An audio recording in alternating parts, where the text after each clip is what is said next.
L'histoire commence dans un bureau où un téléphone sonne, brisant le silence de la pièce. L'opératrice a répondu à l'appel immédiatement et gentiment, mais le client était très en colère contre les produits de l'entreprise. Dès que la fille entendit tout cela, elle ajusta ses lunettes et réfléchit en elle-même. Ça recommence. Quelle journée! La fille a demandé quel était le problème du client, mais il a dit qu'elle avait oublié comment comprendre les gens. Après quoi, le client a raccroché le téléphone avec mécontentement et la fille a bâillé avec un air fatigué. Les yeux de la fille étaient là collés l'un à l'autre.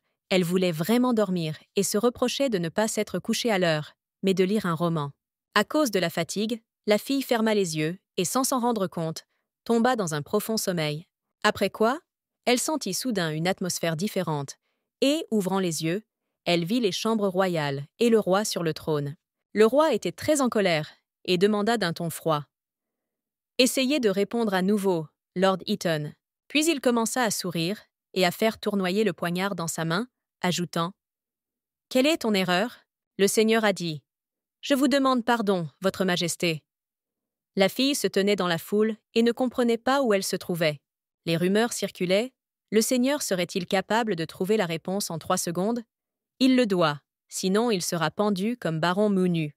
Les serviteurs chuchotaient, et l'un d'eux leur demanda de parler plus doucement pour que le roi ne les entende pas. Le roi lança son poignard en direction du seigneur avec colère, mettant fin aux conversations dans la foule. Une blessure apparut sur le cou du seigneur, et le sang jaillit. Le seigneur ne bougea pas, il ferma seulement les yeux.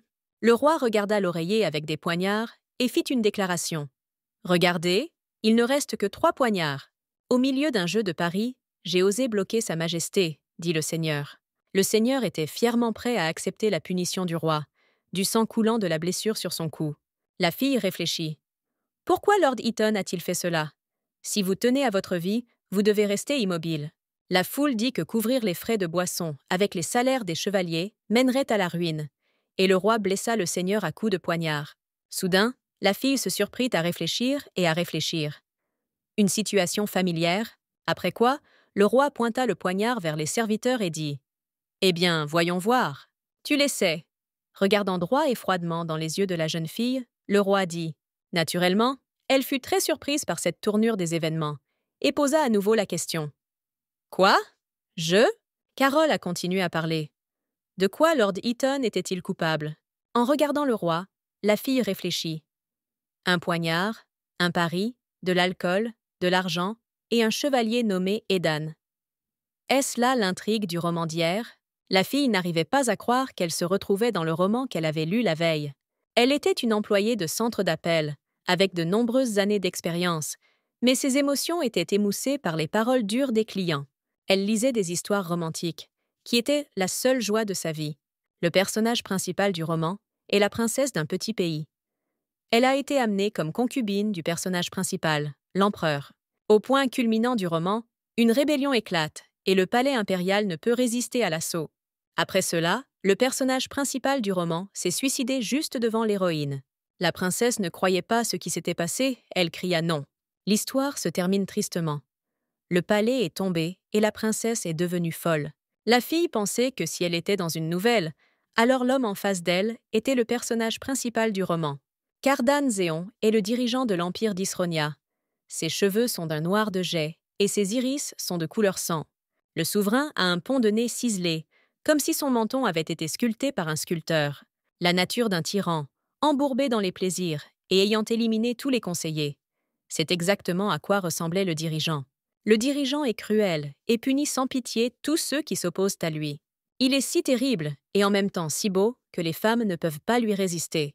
La jeune fille se souvient qu'en lisant le roman, elle l'avait traité de beau vaurien. La fille ne pouvait pas croire ce qui se passait et y réfléchissait encore plus. Soudain, l'empereur devint plus grossier et demanda à la jeune fille si elle pensait à autre chose en ce moment. Naturellement, la jeune fille ne comprenait pas du tout ce qu'elle devait répondre à l'empereur et était un peu confuse. L'empereur attendait une réponse avec colère et impatience, faisant tournoyer le poignard dans ses mains, prêt à frapper. La jeune fille comprit que si elle ne donnait pas la réponse que l'empereur voulait entendre maintenant, elle pourrait mourir. Elle décida donc d'être d'accord avec l'empereur et dit « Vous avez tout à fait raison, Votre Altesse. » L'empereur regarda attentivement la jeune fille, mais lorsqu'il reçut une réponse, il baissa les yeux. L'empereur força alors un sourire sur son visage et baissa son poignard. Pour gagner au polo, il a enfreint les règles et a osé retirer la victoire à Sa Majesté, a poursuivi la jeune fille. Au centre d'appel, j'aurais dit à l'empereur que les dommages ne seraient pas indemnisés. Mais maintenant, je considérais que l'homme avec le couteau prêt avait raison. L'expression de l'empereur était sévère et imperturbable, pensa-t-il. Soudain, le visage de l'empereur s'illumina d'un sourire, et il dit que seule la fille le comprenait. Le roi a demandé si la peine de mort serait une punition appropriée pour le seigneur. À ce moment-là, la fille pensa que l'empereur n'était pas comme ceux avec qui elle avait habituellement affaire. La jeune fille comprit qu'un seul mot d'elle, et le chevalier pouvait mourir. Elle a donc dit qu'Edan avait effectivement commis un crime grave. Elle commença par suggérer qu'Edan devrait ressentir de la douleur pour ce qu'il avait fait, et le seigneur fut choqué. La jeune fille a continué en disant qu'Edan devait être rétrogradé de général de la garde à soldat. La jeune fille pensait que perdre le poste de général de la garde, gagné avec beaucoup de difficultés, serait pire que la mort pour le seigneur. L'empereur y réfléchit, mais répondit ensuite qu'il le ferait. La fille s'inclina et pensa que tout s'était bien terminé, et cela rappelait un peu le travail dans un centre d'appel. L'empereur a déclaré que la vue du sang gâchait son humeur tôt le matin. Les serviteurs demandèrent s'il était possible d'inviter des danseurs du sud de l'Empire pour l'empereur. L'empereur répondit qu'il ne voulait pas voir les danseurs et réfléchit davantage. Le serviteur suggéra un masseur, mais l'empereur refusa, et le serviteur dit qu'il n'y avait personne d'autre à appeler. Soudain, une idée vint à l'empereur, et il tourna son sourire éclatant vers les serviteurs. L'empereur regarda la foule et demanda s'il y avait quelqu'un debout devant lui. La jeune fille ne comprenait pas de qui parlait l'empereur, mais elle devina que cet homme était clairement malchanceux. Les serviteurs se retournèrent et commencèrent à regarder la fille. Elle était choquée. Jusqu'à la fin, la jeune fille pensait que l'empereur ne s'adressait pas à elle, mais hélas, ce n'était pas le cas. Après quoi l'empereur l'appela princesse Irina Valois, et la jeune fille s'avança lentement. L'empereur la regarda attentivement et dit que c'était elle dont il parlait. À cette seconde même, la princesse réfléchit. « Pourquoi moi encore ? Ne plaisante pas avec lui. Si je m'implique avec Kadan, je deviendrai une cible pour les jets de poignard. Je ne veux pas mourir. » Elle dit donc qu'elle serait heureuse de divertir le roi, mais qu'elle doutait de pouvoir satisfaire son goût. Le roi ne s'attendait pas à une telle réponse, car avant cela, tout le monde était attiré par lui et répondait à ses caprices. Alors il y a réfléchi. Finalement, il a dit qu'il était confus par la réponse et que c'était la première fois qu'il entendait un refus. L'empereur proposa de mettre fin à la réunion et les serviteurs quittèrent la salle. La jeune fille sortit avec les domestiques et s'arrêta près de la porte fermée du hall. Elle poussa un soupir de soulagement, heureuse d'avoir réussi à quitter la salle si facilement et à éviter un triste sort. La fille réfléchit. « Hurrah, j'ai survécu !» Elle était très fière d'elle-même. Puis, en marchant dans le couloir, elle réfléchit. Il est généralement humain d'entrer dans le corps de quelqu'un lors d'une réunion. Elle venait d'être appelée princesse Valois et elle pensait « Pourquoi cela serait-il ainsi ?» S'arrêtant à la fenêtre, la jeune fille se demanda si elle était vraiment dans son corps. En regardant son reflet dans les vitres, elle réalisa qu'elle était entrée dans le corps de cette même princesse. Irina Valois était une méchante dans le roman, et bien qu'elle apparaisse rarement, elle calmait souvent l'empereur. La jeune fille pensait que la duchesse lui ressemblait beaucoup. Sourit toujours, même lorsqu'il entend des mots peu flatteurs de la part des clients. Dans le roman, Valois s'élève contre l'ordre de l'empereur de construire une serre pour le personnage principal. Après cela, dans la nouvelle, elle a été exécutée pour désobéissance. La fille a paniqué. Pourquoi s'est-elle retrouvée dans le corps d'un personnage qui était sur le point de mourir? Elle ne croyait pas ce qui se passait, réalisant qu'elle ne pouvait pas mourir comme ça. La jeune fille se souvenait que dans le roman, son héroïne et l'empereur se rencontraient rarement, mais seulement au travail. Alors pourquoi l'empereur a-t-il dit qu'elle était précisément la personne qui l'attendait? La fille réfléchissait. Y a-t-il une intrigue cachée dans le roman dont elle ne connaît pas l'existence? En regardant ses belles chaussures, la fille a décidé que l'information n'était pas suffisante. Valois a décidé de découvrir ce monde en premier et a rapidement franchi les portes ouvertes. Le château était entouré d'une immense cour et d'un jardin avec de nombreuses fontaines, des arbres et un grand espace. La princesse sortit dans le jardin et regarda autour d'elle en marchant, à la recherche de quelque chose d'intéressant. Elle vit la cour du château, les escaliers, les fontaines, les lanternes et les arbres. Elle s'intéressa à tout ce qui l'entourait. La jeune fille était émerveillée par la beauté qui l'entourait et ne croyait pas qu'il s'agissait vraiment d'un monde fantastique. Soudain, elle vit un chevalier blessé et se demanda s'il s'agissait de l'homme qu'elle avait vu plus tôt dans la salle de l'empereur. Le chevalier marchait aux côtés de 2 autres chevaliers, ne remarquant personne autour de lui. Edan sentit qu'ils étaient observés et vit une belle fille du coin de l'œil. Soudain, les hommes s'inclinèrent en même temps et dirent « Votre Excellence !» La fille pensait que c'était Lord Edan, et il enleva sa veste de général à cause de ces paroles. Les chevaliers continuèrent de s'incliner avec Lord Edan, les yeux baissés.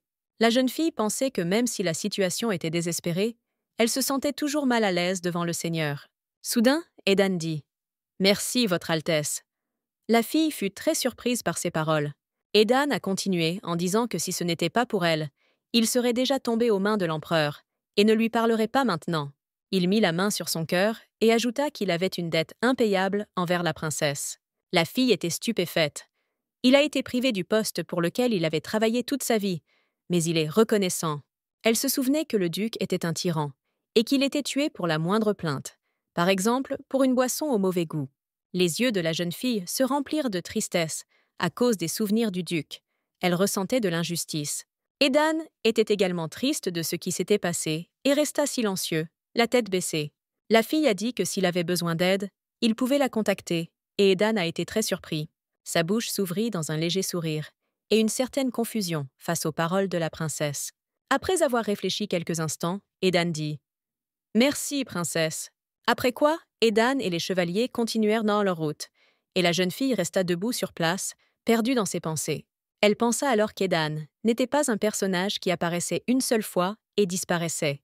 Soudain, quelqu'un a commencé à courir rapidement vers la fille et à dire des mots. « Princesse Valoa, te voilà !» Elle se retourna, ne comprenant pas ce qui se passait et à qui s'adressait à elle. Elle pensait « Votre Altesse ? Merde, c'est moi !» Et une servante apparut devant elle. La femme de chambre cherchait la duchesse pour essayer sa tenue pour la réception. La fille était surprise. « Tenue pour la réception ?» La servante demanda avec étonnement si elle ne lui avait pas demandé de préparer une tenue pour la réception de l'empereur et des épouses royales de Taraki. La princesse fut immédiatement stupéfaite par cette nouvelle. Après tout, elle n'a emménagé dans ce corps qu'il y a quelques heures.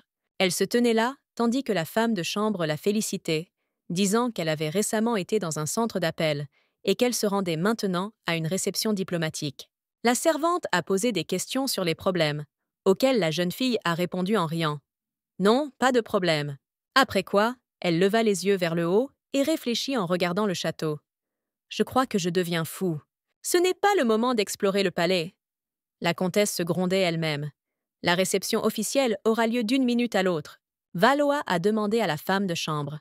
« Le dîner a-t-il commencé ?» Elle a répondu. « Il reste une demi-journée, et le costume et le pantalon sont au bureau. » La servante se figea, stupéfaite, et la comtesse répéta à haute voix.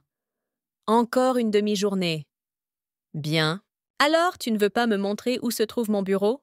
Valoa demanda joyeusement un serviteur. Valoa courut dans son bureau, réfléchissant. « Cette fois, j'ai réussi à m'en sortir. Mais où est la garantie que j'aurai de la chance la prochaine fois ?» La fille commença à trier rapidement les papiers sur son bureau, sans comprendre ce qui se passait. Elle a essayé de trouver au moins un indice. Survivait sous un tyran qui a détruit un empire en 5 ans.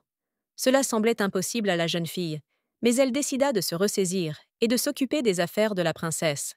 Elle a son propre espace personnel dans le palais. Dans le roman original, la jeune fille a noté une attitude particulière envers Valoa. La comtesse comprit que si elle recevait des informations utiles, il sera possible d'éviter la mort aux mains de l'empereur. Parmi les documents, la comtesse a découvert un étrange code sur l'une des feuilles. Valoa ne croyait pas que cela était possible. Les chiffres sur la feuille sont une estimation des dépenses de la famille impériale. L'extravagance était inimaginable, et la famille impériale n'avait presque plus aucun moyen de subsistance. La famille est au bord de la ruine. La colombe assise dans la cage regardait la duchesse et tapait du bec. L'oiseau voulait la liberté. La duchesse était perdue dans ses pensées sur ses prochaines étapes et n'entendit pas l'oiseau frapper à la cage.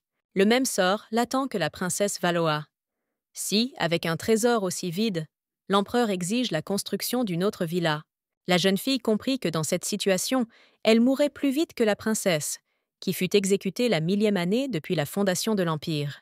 Elle était désespérée, réalisant que son expérience au centre d'appel ne lui serait d'aucune utilité ici, La comtesse n'y croyait pas. Une mort aussi ridicule l'attend-elle? Elle ne voulait pas simplement l'accepter. Pour survivre, elle doit renflouer le trésor de l'État. Alors le roi sera satisfait de ses richesses incalculables. Économisez de l'argent pour un abri et fuyez avant que l'Empire ne s'effondre. C'était le plan parfait pour la comtesse. La jeune fille s'est changée pour une réunion diplomatique et a décidé de mettre de côté tous les doutes. Pour dissiper tous les doutes, elle réalisera tous les rêves et désirs du tyran et deviendra une servante irremplaçable. Valoa a décidé elle-même. Pendant ce temps, Carole et la reine de Taraki, un pays situé à côté de l'empire d'Isronia, arrivèrent au château. Le roi et la reine de Taraki ont demandé une audience personnelle avec votre majesté. C'est pourquoi ils ont été très surpris par l'apparition de Valoa. La jeune fille a été outrée par la réaction des invités à son apparition. Elle a commencé à parler d'une voix forte. La comtesse passa sa main sur la table, regarda les plats et fit une déclaration. Si elle n'était pas là, qui goûterait les plats du roi? Les paroles de Valoa furent un choc pour le duc, et il resta silencieux, confus. Le roi et la reine de Taraki ne furent pas moins surpris que le roi par la réponse de la duchesse. Ils n'avaient jamais rien vu de tel nulle part. La fille décida que son plan avait fonctionné pour tout le monde comme il se devait, et elle sourit doucement, se sentant gênée. Le roi Taraki fut surpris et outré par la réaction de la comtesse. Quel genre de réaction est-ce? La fille a clarifié. Ai-je dit quelque chose de mal? Je pensais qu'elle était le chien fidèle de Cardan. Les chiens aboient pour se protéger. La fille a voulu riposter, mais s'est arrêtée à temps. La comtesse a demandé. Le roi Taraki considère-t-il l'empoisonnement de Sa Majesté comme insignifiant et est-il prêt à répondre de ses propos? Le roi Taraki fut effrayé par la réaction du duc et commença à se justifier en disant que ce n'était pas ce qu'il voulait dire. La fille a dit sarcastiquement. Bien sûr, ce n'est pas ce que le roi voulait dire. J'ai pensé que puisqu'ils en étaient arrivés là, j'avais décidé d'être un peu effrontée. Elle mit sa main sur son cœur, se pencha vers le roi et dit « C'est exactement ce qu'elle veut dire. Votre Majesté lui permettra de lui montrer du respect, en lui permettant de vérifier sa nourriture. » La comtesse continua en s'inclinant. Le duc resta silencieux et réfléchit à la proposition de la comtesse. Il trouvait la proposition de Valoa étrange. Il regarda l'assiette de nourriture, pensa à la dévotion et dit à la fille qu'elle pouvait commencer. La jeune fille fut surprise que le duc accepte sa proposition. Elle ne s'attendait pas du tout à un consentement. Le roi sourit, réfléchit et nota. Cependant. Mais il se tut à nouveau, formulant sa pensée. Cardan a continué à parler. Si la comtesse goûte de la nourriture contenant du poison, cela lui causera quand même des désagréments. Elle pensait. Incroyable. J'ai souri à mes pensées et à mes souvenirs de ce que je savais de l'intrigue. Avant de devenir empereur, il s'est distingué dans les guerres de conquête et était connu comme l'un des meilleurs épéistes. La fille commença à manger la nourriture du duc en réfléchissant. L'empoisonnement ne menace Cardan que de maux d'estomac. Pour elle, tout cela se terminera par une mort rapide. L'intérieur de la salle à manger était à la fois romantique et professionnel. Il y avait des tableaux sur les murs et des candélabres, avec des bougies, étaient-ils placés autour de la pièce. La fille s'essuya la bouche avec une serviette. Elle écoutait ses sentiments intérieurs, se demandait si elle tombait malade à cause de la nourriture. Le roi Taraki resta figé dans l'attente. Que va-t-il arriver ensuite à la comtesse Valoa? Que dois-je faire si elle se sent malade? La fille se leva, sourit et dit à Cardan. Il n'y a rien de mal avec sa nourriture. Il peut commencer son repas. La fille a caché ses mains derrière son dos. Elle ressentait un frisson d'excitation à propos de toute la situation qui se produisait. Valoa s'est félicitée mentalement pour son travail, mais s'est rapidement ressaisie. Elle est à bout de souffle. Il est peu probable que quelqu'un veuille empoisonner une personne immunisée contre le poison. La fille doutait que la nourriture soit dangereuse. En s'inclinant, dit la fille, « C'est un grand honneur pour elle d'être au service de votre majesté. » Le duc dit avec un sourire. Grâce à son travail acharné, il peut désormais commencer son repas sans crainte. Cependant, la jeune fille se figea dans un arc, attendant les nouvelles instructions du roi. Que va-t-il inventer cette fois-ci? Le duc posa sa main sur le couteau de table et le tapota avec son doigt. Il semblait qu'il réfléchissait aux instructions à donner à la comtesse. Le roi Taraki et la jeune fille furent surpris. Ils pensaient que le duc était sur le point de lancer un couteau directement sur l'un d'eux. Le duc vit l'anticipation dans les yeux de Valoa et du roi et continua. « Couper un steak est tellement fastidieux. La fille était sous le choc et comprit qu'elle devait agir immédiatement pour satisfaire Cardan. Le duc s'adossa à sa chaise, attendant que son steak soit coupé et observant les actions de la comtesse. Le duc observait attentivement ce qui se passait. Quand son plat sera-t-il devant lui? Si le tyran n'est pas satisfait immédiatement, il y a 100% de chances qu'il meure. À la hâte, la jeune fille prit l'assiette de nourriture du roi Taraki. Valoa se tourna vers l'invité. Pour qu'il lui pardonne et comprenne sa situation. Le roi fut choqué par ce comportement, et la comtesse eut très honte. Le steak dans l'assiette du roi Taraki était tranché. La fille a placé le plat devant Cardan. Le roi a noté. Le steak est parfaitement coupé et facile à manger. Mais il fait un peu chaud ici. La fille qui se tenait derrière les invités réalisa qu'elle devait agir et attendre le tyran. Elle arracha l'éventail des mains de la reine, qui se figea immédiatement de confusion. La jeune fille a crié à la duchesse d'ouvrir immédiatement les fenêtres, pour que le duc n'ait pas trop chaud. Valoa commença à agiter activement son éventail près du roi, donnant des instructions. « Ouvrez immédiatement toutes les fenêtres !» Sa Majesté se sent étouffante. La duchesse resta silencieuse, se demandant ce qui se passait. Elle voulait reprendre son éventail à la duchesse. Le roi et la reine de Taraki furent contrariés par cet accueil. Mais la jeune fille, au contraire, était contente de ses actes et continua à agiter son éventail. La fille a demandé avec un sourire et une révérence. « Est-ce que c'est mieux, votre Majesté? Êtes-vous à l'aise maintenant ?»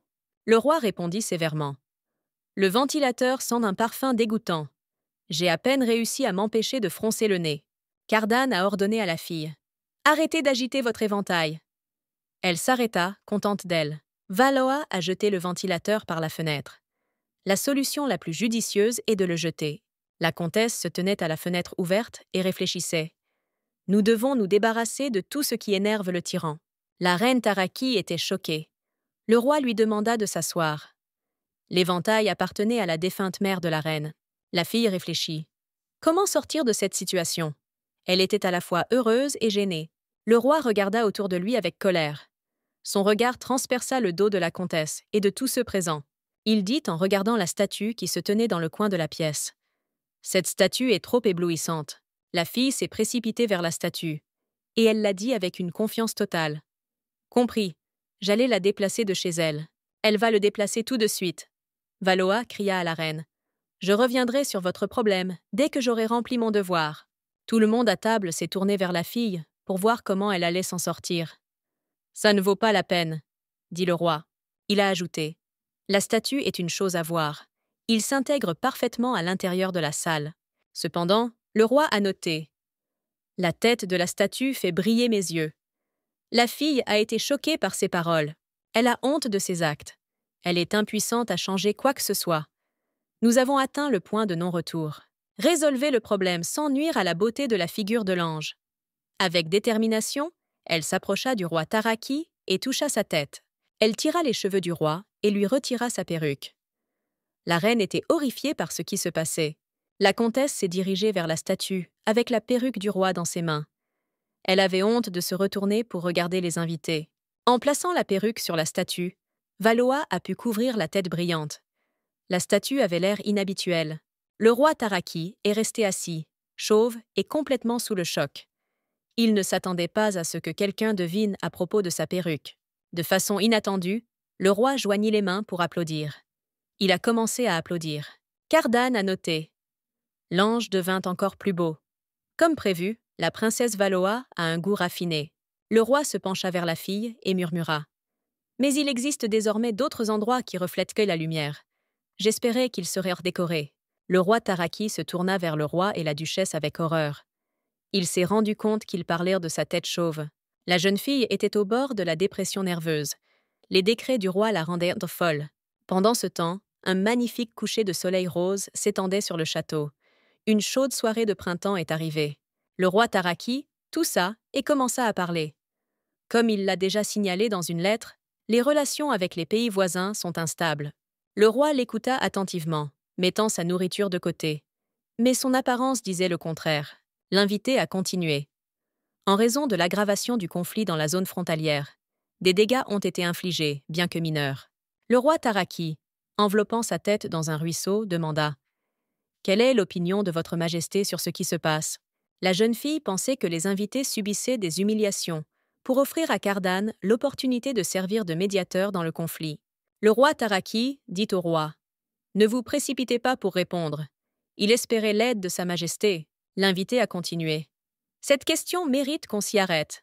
Le royaume d'Esseland borde l'empire d'Isronia. » La fille y a réfléchi. Le royaume d'Esseland est un pays qui conduira l'empire à l'effondrement. Le roi parla après un long silence. Il y aura un banquet au printemps prochain. La jeune fille fut surprise par ces paroles. Elle pensait qu'il répondrait directement. Cardan réfléchit à ce qu'il allait dire ensuite. Cardan a continué. Organisez-y une réunion et discutez-en dans une ambiance conviviale. Les invités ne comprenaient pas de quoi il parlait. Une conversation fructueuse dissipera tout malentendu. Le roi dit avec un sourire.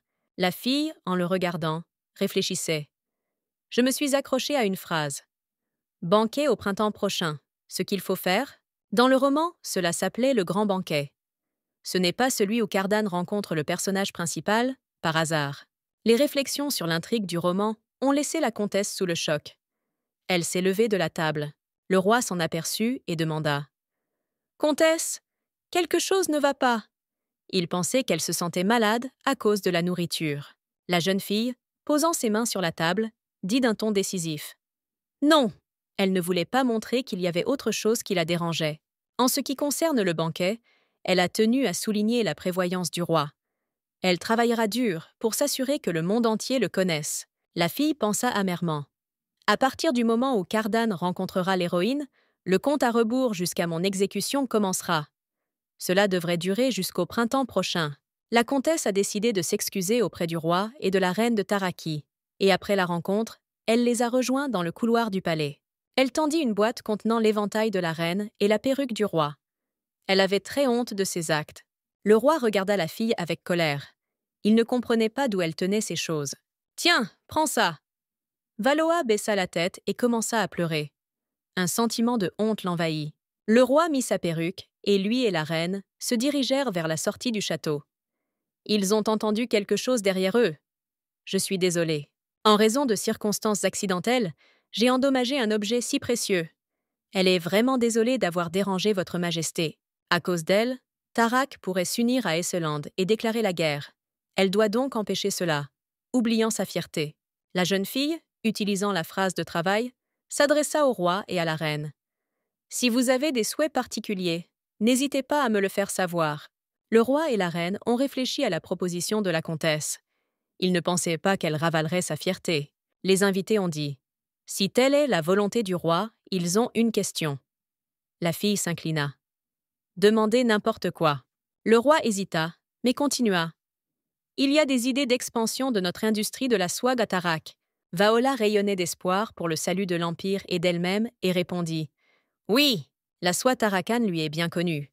C'est ce qui était utilisé à chaque fois pour coudre les robes du personnage principal du roman. » La comtesse a demandé « Pourquoi développer une entreprise florissante ?» Le roi répondit « Il comprend à quel point cela sera un fardeau pour l'empereur.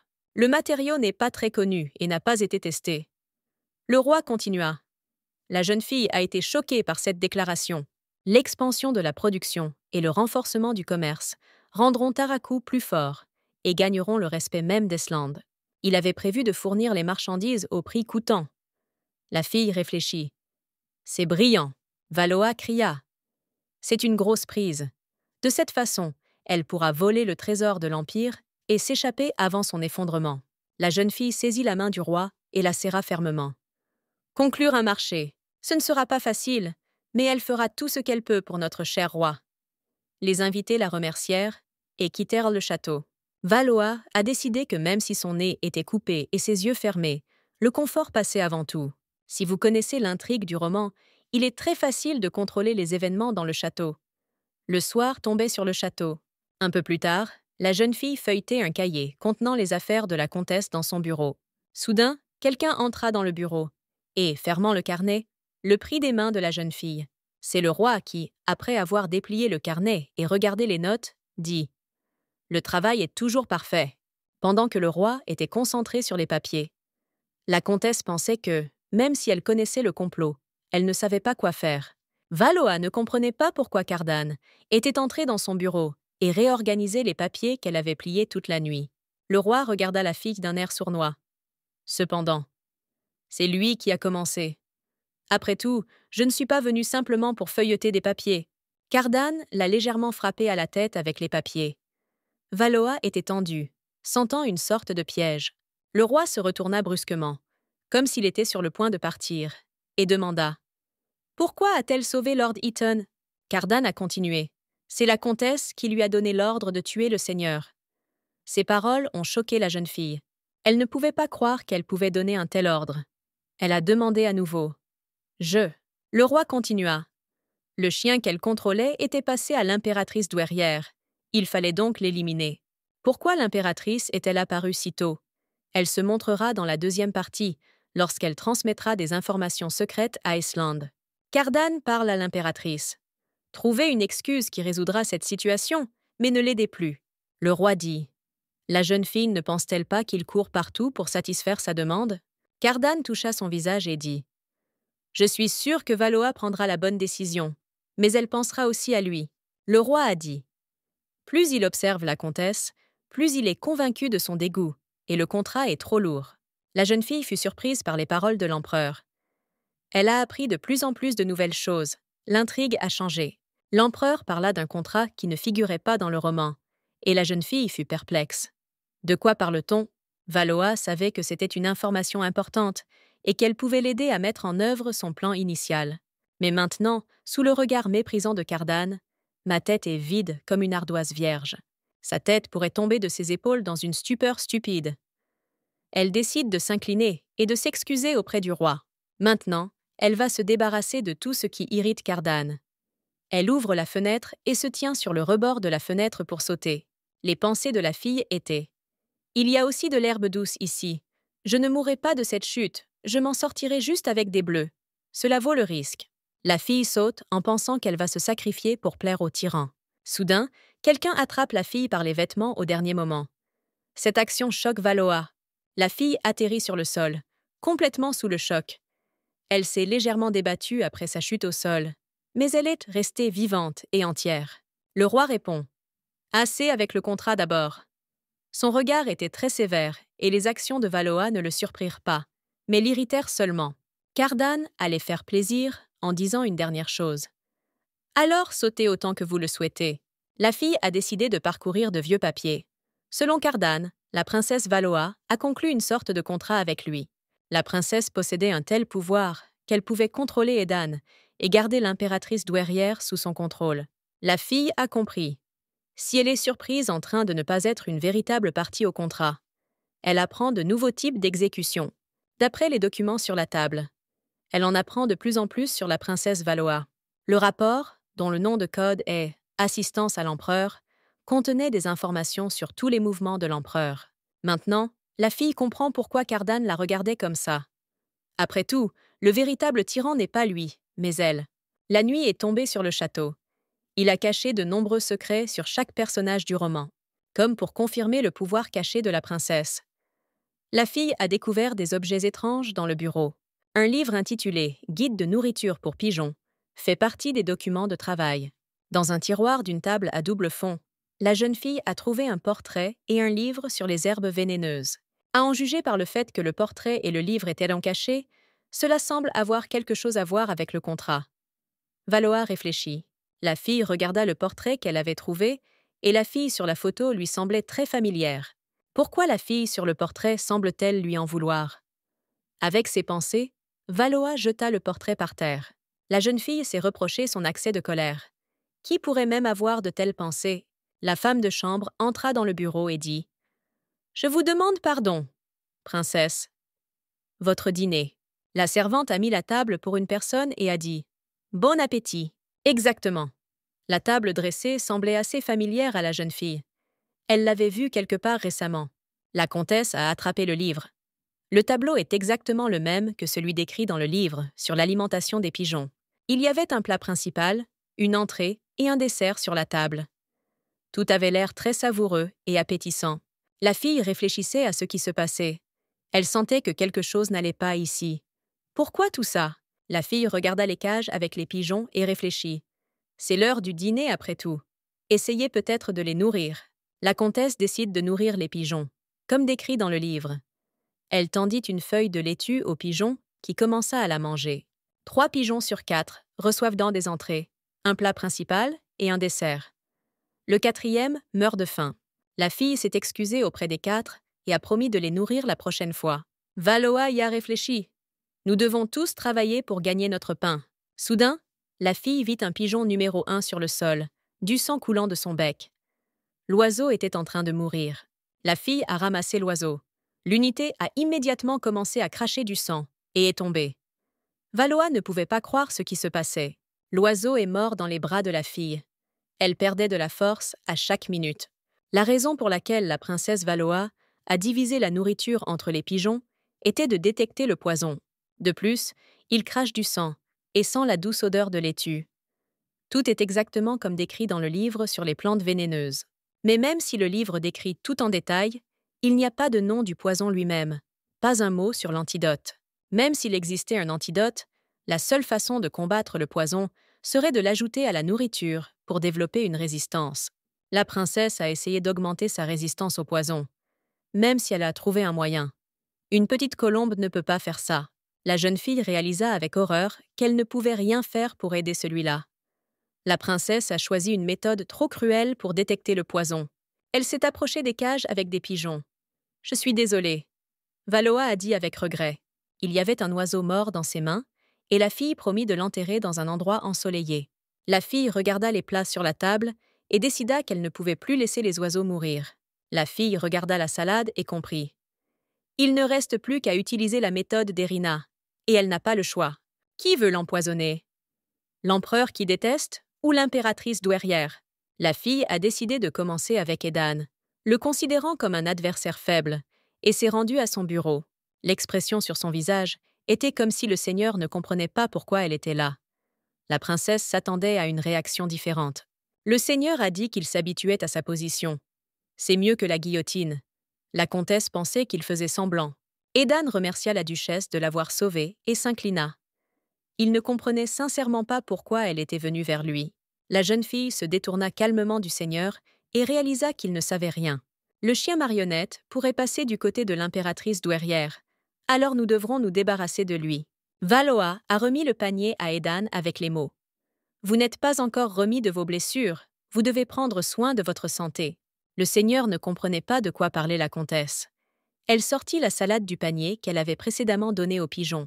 La fille regarda Edan avec un sourire narquois.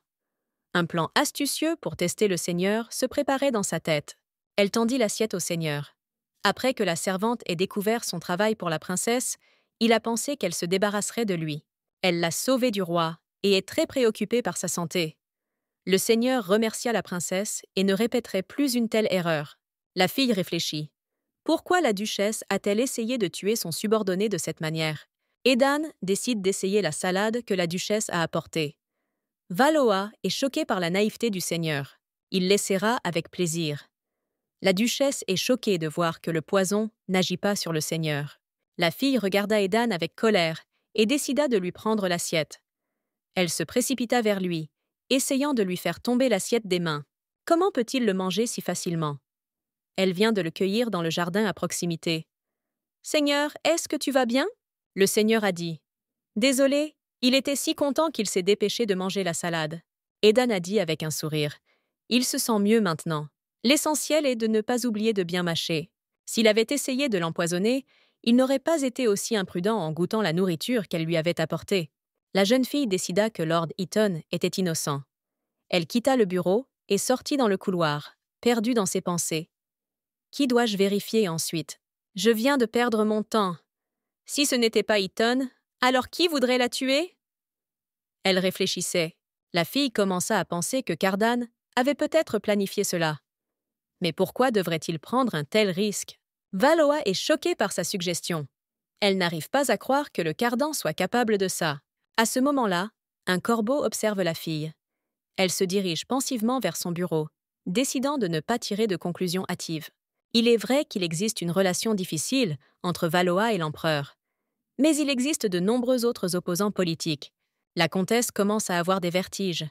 Elle ne comprend pas quel genre de merde lui arrive.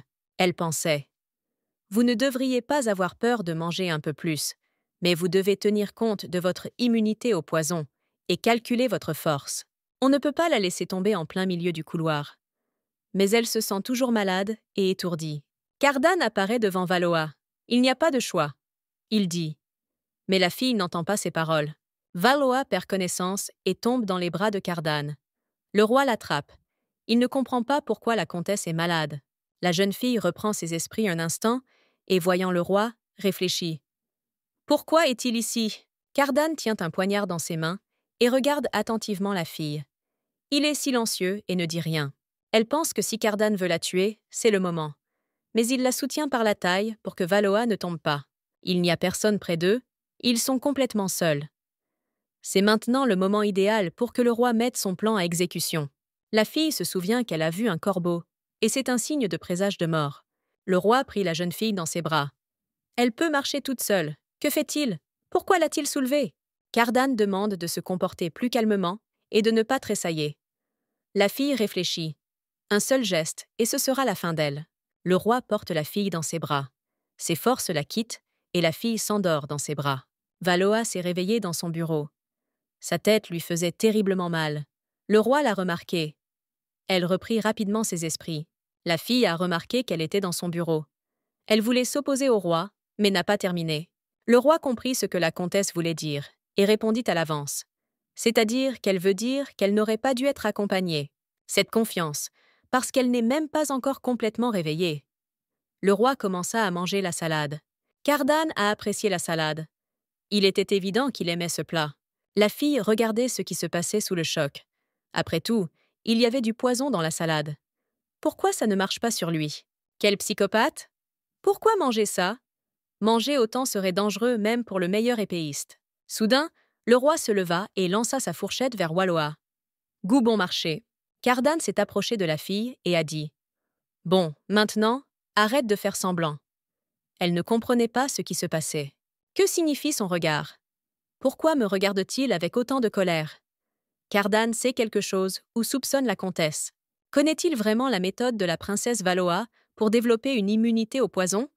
La jeune fille ne pouvait pas comprendre ce qui se passait dans les pensées du roi. Plus tôt, le roi se promenait dans le jardin. Il faisait nuit et le jardin était vide.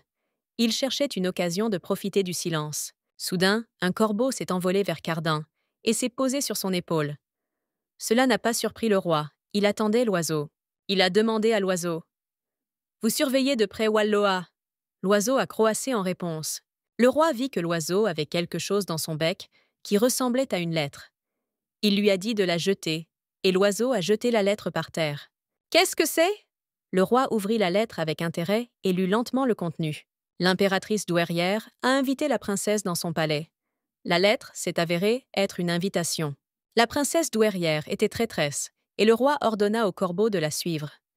Valoa acceptera-t-il l'invitation de la princesse? Quel que soit le genre de personne qu'était Walloa dans le passé, il est temps de s'occuper d'elle. Le roi réfléchit. Valoa accepta l'invitation de la princesse et se rendit à son château. Il y avait beaucoup de roses qui poussaient tout autour. Le château était très beau. « Merci pour l'invitation, Votre Majesté », Valoa a déclaré.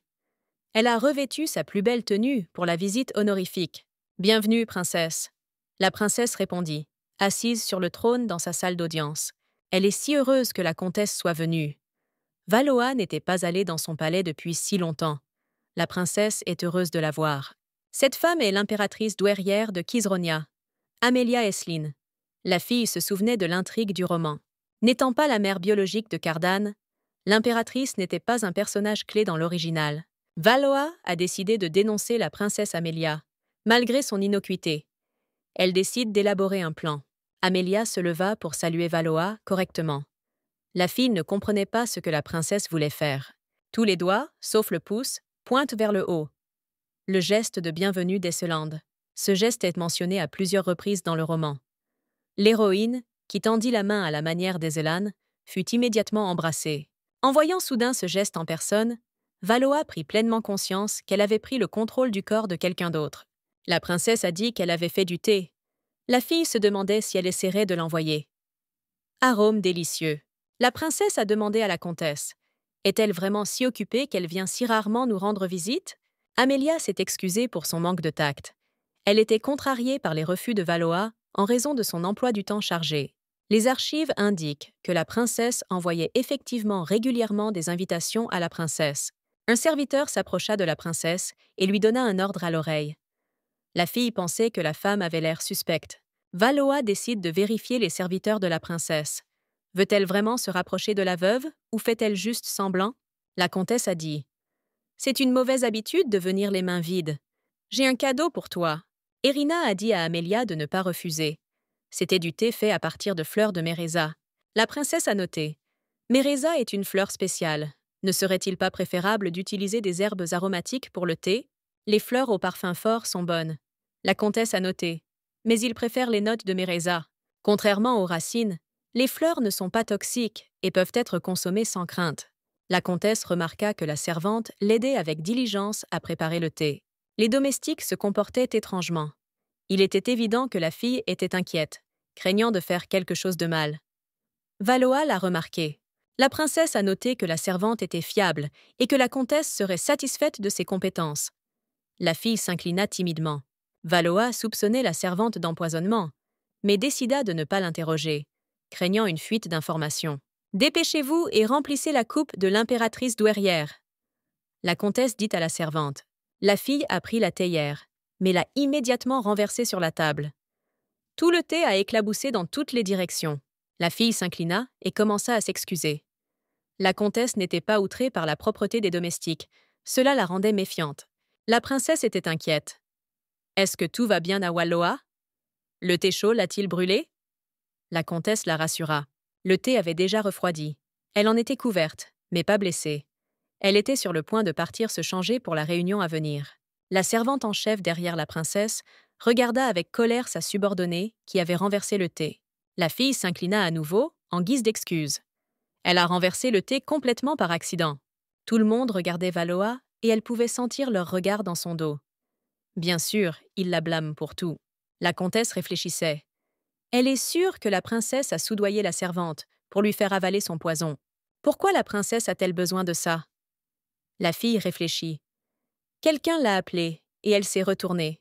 La princesse a dit « Si elle a des difficultés, la comtesse doit venir à tout moment. » Et elle ne faisait pas confiance à l'empereur. Il lui est difficile de comprendre ce que pense la princesse. Pourquoi la princesse l'a-t-elle retenue? Elle préférerait mourir empoisonnée plutôt que exécutée. Elle décide de garder un œil sur l'impératrice douairière.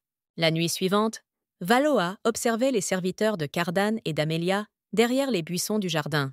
La fille ne comprenait pas ce qui se passait. Pourquoi le comte est-il venu secrètement vers les domestiques dans le jardin? Cardan regarda la fille avec un regard amoureux. Il semblait sur le point de l'embrasser. N'est-ce pas le complice de l'impératrice qui a renversé du thé sur elle? Pourquoi est-elle seule avec Cardan tard dans la nuit? La fille ne pouvait pas comprendre ce qui se passait autour d'elle. Ses pensées étaient toutes confuses dans sa tête, et elle avait l'impression de devenir folle. Si vous y réfléchissez, la fille sur le portrait qu'elle a trouvé dans le tiroir de son bureau et cette servante ont les mêmes cheveux. Cardan préférait les filles aux cheveux châtains. Il n'a jamais été privé d'attention féminine. La comtesse pensait que Cardan avait des préférences similaires. Mais quand même, que faisaient-ils ensemble dans le jardin au milieu de la nuit? Diverses pensées surgirent dans la tête de la comtesse. Elle continua à observer l'étrange couple du roi et des serviteurs. Et si c'était Cardan qui essayait de l'envoyer? Et si c'était lui qui avait ordonné à cette fille de mettre du poison dans la nourriture de Valois? Tout le corps de la fille tremblait. Elle ne pouvait pas croire que cela pouvait être possible. La comtesse cueillit une feuille du buisson, d'où elle observait, et décida. Elle doit quitter le palais de toute urgence. Le lendemain, le comte était allongé sur le canapé de son bureau, en train de parcourir divers papiers. La comtesse entra. Elle a annoncé qu'elle partait en voyage pour découvrir comment les choses se passèrent dans l'Empire. Le comte répondit « Allez-y, les caisses de l'État se vident de jour en jour, et elle doit trouver une raison à cela. » Le comte semblait lire dans ses pensées. « Dis la vérité, tu pars à cause de l'argent. » Il pensait qu'elle était obsédée par l'argent. Valois a noté. Le comte a de la perspicacité. Est-ce que cela signifie que le trésor et son argent aussi? Elle voulait s'enfuir maintenant. Mais elle ne connaît pas du tout le pays ni ses coutumes. J'ai donc décidé d'abandonner cette idée. Il vaut mieux tout calculer à l'avance. Le roi mérite un luxe exceptionnel, inaccessible aux autres monarques. Au cours de son voyage, elle racontera à tout le monde combien le roi fait pour l'Empire. La comtesse a promis qu'en ayant un roi, elle entrerait dans l'histoire. Tout le monde connaîtra sa générosité. Cardan a demandé à nouveau, à propos de la générosité. Il ne comprenait pas où la comtesse voulait en venir. La jeune fille remarqua que l'atmosphère dans la salle avait changé et ne comprit pas ce qui déplaisait au roi. Cardan regarda attentivement la fille. « Ce sera plutôt bien. Il a finalement parlé. Elle avait tort. » Il pensait que la comtesse se moquait de lui. La fille s'est tendue. La jeune fille doit dissiper le malentendu avant que le roi ne perde son sang-froid. Cardan est déjà un dirigeant juste, mais elle veut répandre cette opinion parmi ses sujets. Cardan se leva du canapé pour s'approcher de Valoa. Il l'a fait très lentement et à contre-cœur. Le roi s'approcha et prit la comtesse par le menton. Il m'a regardé dans les yeux et m'a dit « Poursuivre ». La fille était contente de la réaction de Cardan. Elle s'inclina en signe de gratitude. L'empereur continua. « Si elle le veut, alors laissez-la faire ce qu'elle veut. » La jeune fille regarda l'empereur droit dans les yeux. Elle attendait ce qu'il allait lui dire d'autre. Cardan s'est rapproché sans la lâcher. Dit « Habituellement, c'est exactement ce qu'elle fait, agissant selon sa propre discrétion. » Cardan observait ce qui se passait depuis la fenêtre de son bureau. Il ne savait pas où la comtesse irait. Il se souvenait de la nuit dernière dans le jardin, avec la servante de la princesse Amelia. Puis quelque chose le distraya et il se retourna. La fille a remarqué cela et a demandé « Est-ce que tout va bien ? La servante a-t-elle vraiment essayé de se débarrasser de la princesse ?» La jeune fille répondit qu'elle était prête à tout pour le roi. La fille regarda Cardan avec dévotion. Il était évident qu'elle était amoureuse de lui. Il ordonna qu'il soit remis à l'impératrice douairière. Que la vie de la princesse lui appartient. Le prince réfléchissait seul. Il voulait suivre la princesse, mais il ne savait pas comment. Soudain, le fidèle serviteur de Cardan, le corbeau, apparut derrière lui. Le roi pensait que c'était une bonne idée. L'empereur a libéré l'oiseau par la fenêtre, avant de donner des instructions au corbeau sur ce qu'il devait faire. Cardan était en colère d'avoir laissé partir Valoa. Le corbeau volait droit dans les traces du chariot. Il volait rapidement, mais pas assez haut pour bien voir ce qui se passait en dessous. La comtesse descendit de la voiture. Un valet de pied l'a rencontrée et l'a aidée à sortir. Pendant ce temps, le corbeau les rattrapa et les observa depuis le ciel.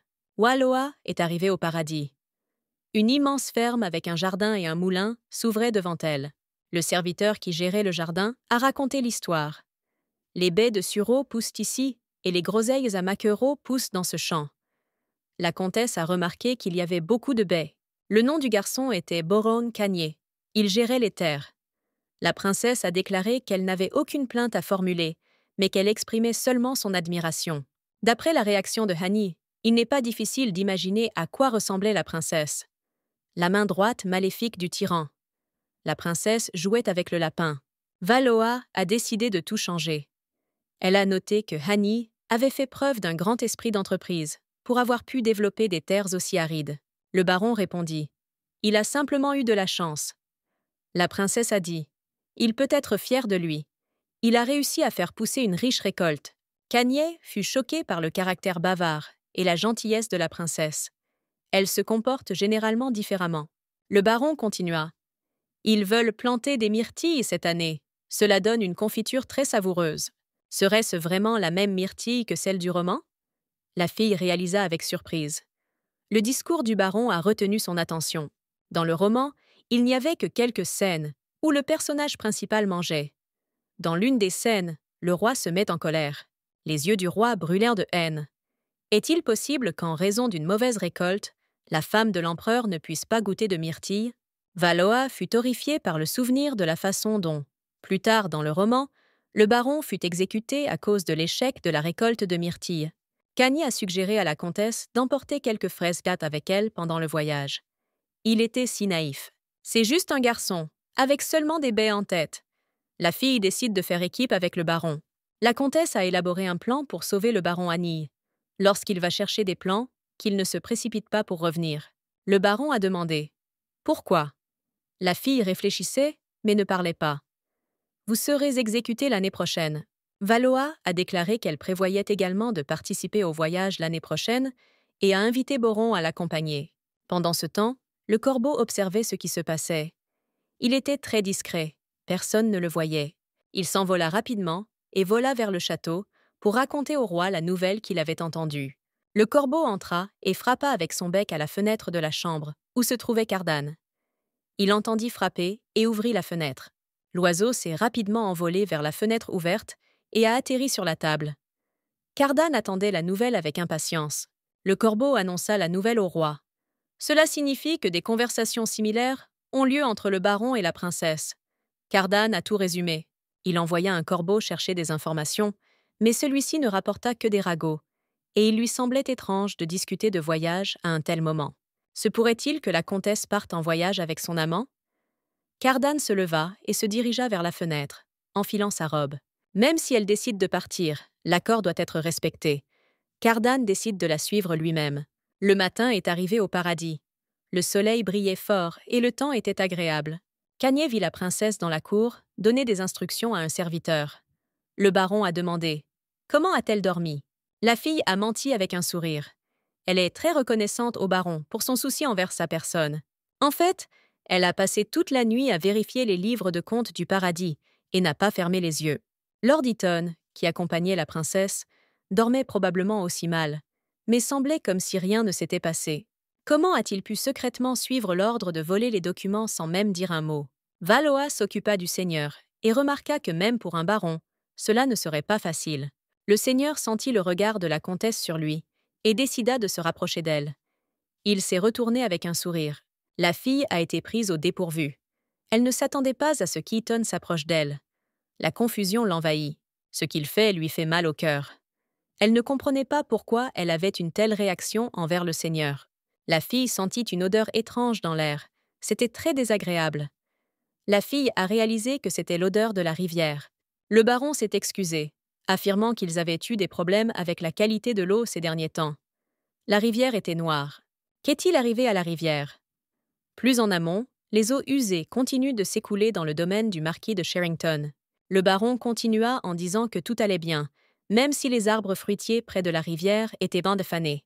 Le problème doit être résolu. Elle regarda Hanya dans les yeux. Ce n'est pas normal. Ces arbres ne sont-ils pas précieux, pour les invités et pour le baron lui-même? Il est son serviteur. Le premier ministre de cet État a demandé à Hanya de ne pas s'inquiéter. Valois montrera au domaine paradisiaque un avenir radieux avec des arbres fruitiers. Pendant ce temps, le roi avait atteint le domaine et observait Valois et Cagné avec le corbeau dans l'arbre. Cardan dit au corbeau qu'il s'était trompé. Ce n'est pas de l'amour. Elle est juste touchée par lui. Le roi réfléchit. Si la princesse était tombée amoureuse, elle aurait eu une expression complètement différente sur son visage. Il connaissait son regard aimant, lorsqu'elle lui disait qu'elle l'aiderait à devenir un dirigeant exceptionnel. Cardan se demandait ce qui se passait entre le baron et la princesse. Que prévoit-il si ce n'est pas de l'amour? Pendant ce temps, Valois alla rendre visite au marquis de Sherrington pour résoudre le problème de la rivière près du jardin d'Éden. Le marquis de Sherrington salua la princesse avec grand honneur et dit « Pour qu'elle ne soit pas timide et qu'elle commence à manger ». Ils étaient assis dans la grande salle à manger, à une longue table en face l'un de l'autre. Il y avait de nombreux plats à proximité de chacun. Il y a beaucoup de plats différents sur la table, mais ceux à base de viande peuvent être comptés sur les doigts d'une main. La princesse a noté. Le marquis est tiré à 4 épingles, et c'est pourquoi ces livres de contes paraissent très étranges. Valois réfléchit. La jeune fille décide de prendre le marquis en flagrant délit et lui demande « Comment vont les choses avec le domaine ces derniers temps ?» En raison de la mauvaise récolte, il a honte de collecter les impôts, mais la comtesse a remarqué que tout est en ordre dans le domaine voisin. La réponse intéressa le marquis. Est-ce qu'elle parle vraiment du domaine paradisiaque? Les arbres fruitiers poussent très bien le long de la rivière. La jeune fille décide de proposer un marché au marquis. Que pense-t-il de la monopolisation du commerce des baies? La jeune fille vit que le marquis était en colère. Nous parlons de culture de baies, qui nécessite beaucoup d'eau. Où Boron a-t-il réussi à l'obtenir? Le marquis s'en aperçut. Le marquis était furieux. Il est impossible que le baron utilise l'eau de sa rivière. A-t-il vraiment pris le fleuve en main? Elle peut résoudre le problème de Sherrington. Comme le commerce des baies prospère grâce à son eau, les bénéfices lui reviennent également. La jeune fille a dit avec un sourire qu'à vrai dire, elle avait une idée sur la façon d'aider les deux monarques. La construction d'un barrage résoudra le problème des deux terres. La princesse a déclaré. Le baron ne pourra pas cultiver de baies sur ses terres. et le marquis connaîtra la prospérité dans les affaires grâce au barrage. Elle dit à Sherrington de bien réfléchir. Le barrage est trop cher à construire. Pourra-t-il couvrir tous les coûts? Le marquis était visiblement embarrassé par la déclaration de la princesse et réfléchit à sa réponse. Apparemment, son trésor n'était pas très plein. La famille impériale fournira une aide financière si le marquis fournit les documents nécessaires. Déclaration d'impôts, compte de revenus, liste des biens, détails de toutes les transactions. Le marquis apporta tous les documents à Valois. La situation dans la région n'est pas des plus favorables en ce moment, a expliqué le marquis. Valois a déclaré. C'est peut-être parce que le marquis garde son argent à l'étranger, et cela l'a choqué. Eaton remit à la comtesse le registre qu'il avait volé plus tôt, dans le coffre-fort de Sherrington. Le marquis fut surpris de savoir d'où la princesse avait obtenu ce livre. Après tout, c'était dans son coffre-fort.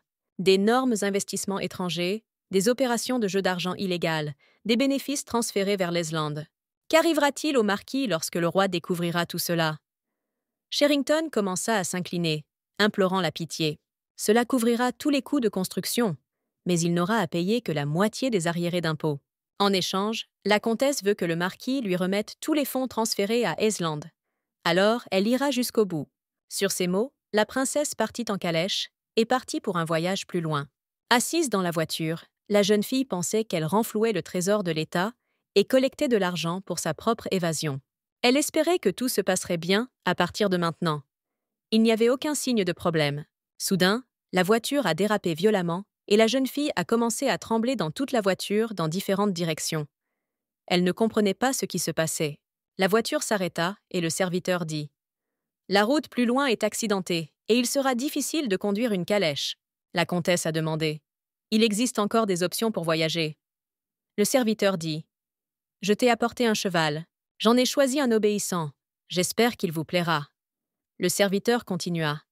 Il apprivoisa le cheval brun, qui semblait obéissant. Elle se tourna vers le serviteur avec indignation. Comment une personne du XXIe siècle pourrait-elle monter à cheval? N'y a-t-il pas un moyen plus simple? Le serviteur continua, en disant que la comtesse montait à cheval depuis son enfance.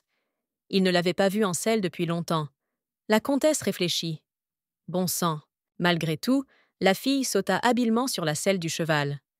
Le cheval n'a pas compris ce qui s'est passé. La fille a été surprise par ses compétences. A-t-elle vraiment la mémoire musculaire d'une héroïne de nouvelles? Ce n'est pas si mal. Soudain, le cheval s'envola et jeta la princesse dans les airs. Valois fut effrayé et attrapa fermement la bride du cheval. Les serviteurs voulaient arrêter le cheval, mais il était trop tard. Il a précipité la princesse à grande vitesse sur la route. La fille a compris que quelque chose n'allait pas avec le cheval. Elle a essayé de l'arrêter, mais ça n'a pas marché. Quelqu'un a donné des médicaments au cheval. Que doit faire la princesse? Il fallait mettre un terme à tout cela. Soudain, un homme en robe apparut à proximité, également sur un cheval. Il a essayé de rattraper le cheval de la princesse pour l'arrêter. L'homme a dépassé le cheval de la comtesse. Il l'attrapa par les rênes, l'arrêtant. Il comprit que Valois pouvait mourir. L'homme a demandé « Tu vas bien? Ne lâchez pas les rênes, même si cela peut être effrayant. » Il descendit de son cheval et offrit sa main à la comtesse pour qu'elle puisse descendre en toute sécurité. Un corbeau assis sur une branche d'arbre. Le fidèle serviteur de Cardane. J'ai regardé le roi et la comtesse déguisés. Valois dit à l'étranger. Grâce à toi, je suis resté en vie. Peux-tu te présenter? Pas besoin de me remercier, dit l'étranger. Je passais par là. J'ai vu que tu avais des problèmes et j'ai décidé de t'aider. Cardane tendit un morceau de verre ensanglanté à la comtesse. C'est lui qui a provoqué l'accident. La comtesse prit le verre dans sa main et réfléchit. Ce n'était pas un accident. Quelqu'un a essayé de la tuer. Pendant ce temps, les serviteurs arrivèrent en criant. Ils s'inquiétaient pour Valois et du fait qu'ils ne pouvaient pas arrêter le cheval. La princesse répondit en désignant l'étranger du doigt. Grâce à cet homme, tout va bien pour moi. Les domestiques voulaient prendre le blâme. La princesse a dit. Ce n'est la faute de personne. Le cheval ne l'a pas écouté.